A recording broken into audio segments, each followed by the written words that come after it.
கோடை மழை பெஞ்சிட்ருக்கு. சூடாக தக்காளி சாதம் செய்யலான்னு சொல்லிட்டு ரெடி பண்ணிட்டேன்.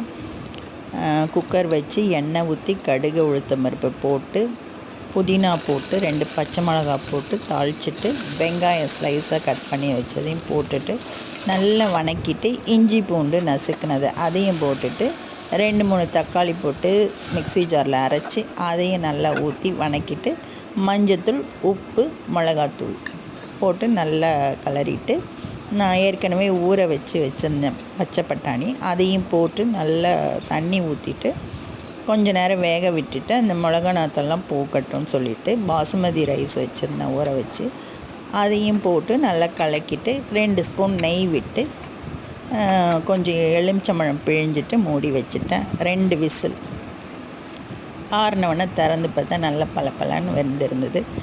தட்டில் போட்டு தயிர் பச்சடி வச்சு முட்டை வச்சு